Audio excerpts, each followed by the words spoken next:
Lucent GK की इस series में आज हम पढ़ रहे हैं भारतीय संविधान का तीसरा टॉपिक, भारतीय संविधान की उद्देशिका अथवा प्रस्तावना। नेहरू द्वारा प्रस्तुत उद्देश्य संकल्प में जो आदर्श प्रस्तुत किया गया है उन्हें ही संविधान की उद्देशिका में शामिल कर लिया गया है। संविधान के 42वें संशोधन जो कि 1976 ईस्वी में हुआ था, द्वारा यथा संशोधित यह उद्देशिका निम्न प्रकार है।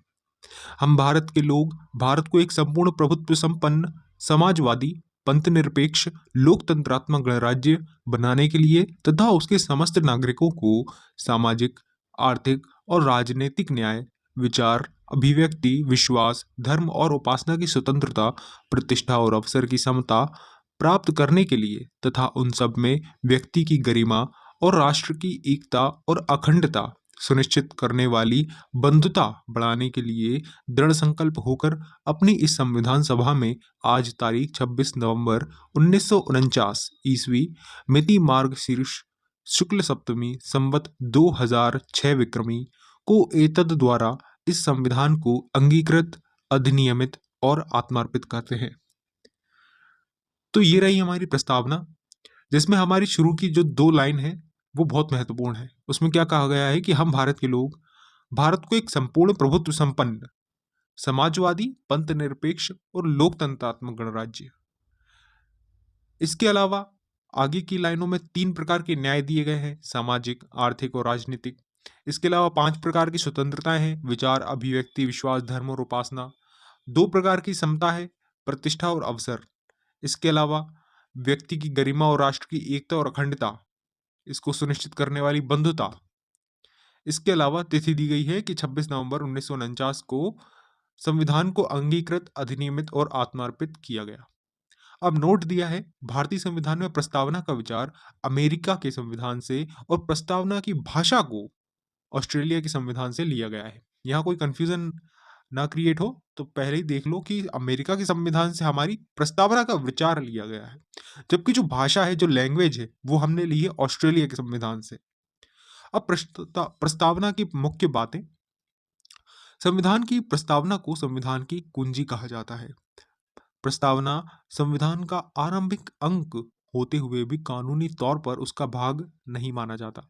ठीक है, तो ये महत्वपूर्ण लाइन है कि आरंभिक अंक होते हुए भी कानूनी तौर पर संविधान का भाग नहीं माना जाता। प्रस्तावना के अनुसार संविधान के अधीन समस्त शक्तियों का केंद्र बिंदु अथवा स्रोत भारत के लोग ही होते हैं। प्रस्तावना में लिखित शब्द यथा हम भारत के लोग इस संविधान को अंगीकृत, अधिनियमित और आत्मार्पित करते हैं, भारतीय लोगों की सर्वोच्च संप्रभुता का उद्घोष करते हैं।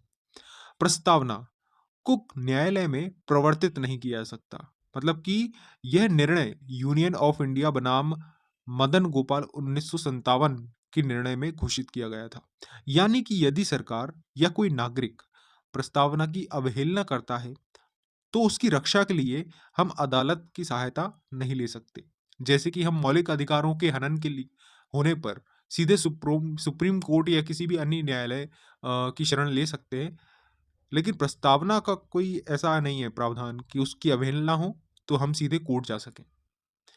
अब बेरूवाड़ी यूनियनवाद 1960 में सर्वोच्च न्यायालय ने निर्णय दिया कि जहां संविधान की भाषा संदिग्ध हो वहां प्रस्तावना विधिक निर्वाचन में सहायता करती है।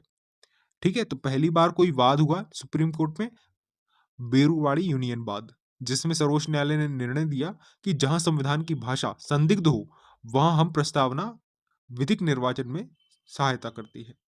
ठीक है, मतलब कि जहां भी हमें संविधान में समझने में कोई दिक्कत हो रही हो तो हम एक मूल ढांचे की प्रति के रूप में प्रस्तावना की ओर देख सकते हैं। बेरूवाड़ी बाद में ही सर्वोच्च न्यायालय ने प्रस्तावना को संविधान का अंग नहीं माना, इसलिए विधायिका प्रस्तावना में संशोधन नहीं कर सकती। परंतु सर्वोच्च न्यायालय के केशवानंद भारती बनाम केरल राज्यवाद 1973 ईस्वी में कहा कि प्रस्तावना संविधान का अंग है, इसलिए विधायिका संसद उसमें संशोधन कर सकती है।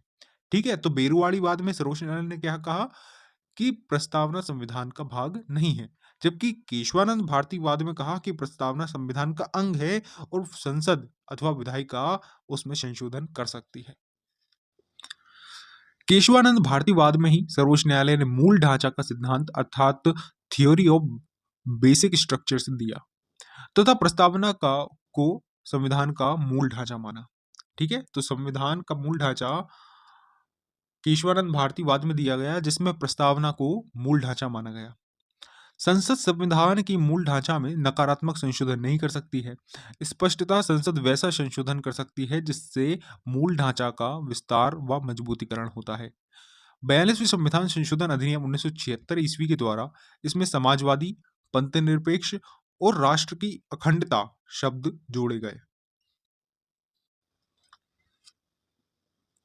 भारत के संविधान की प्रस्तावना में 3 प्रकार का न्याय, सामाजिक, आर्थिक और राजनीतिक, 5 प्रकार की स्वतंत्रता, विचार, अभिव्यक्ति, विश्वास, धर्म एवं उपासना एवं 2 प्रकार की समानता, प्रतिष्ठा एवं अवसर का उल्लेख किया गया है।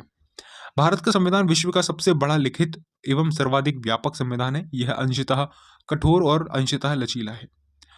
नोट दिया है, लिखित संविधान की अवधारणा फ्रांस की देन है। प्रस्तावना में प्रयुक्त स्वतंत्रता, समानता एवं बंधुत्व ये शब्द फ्रांसीसी क्रांति से प्रेरित हैं। फ्रांसीसी क्रांति कब हुई थी? 1789 में। भारतीय राजनीतिक व्यवस्था में संविधान सर्वोच्च है। भारत का संविधान अपना प्राधिकार भारत की जनता से प्राप्त करता है।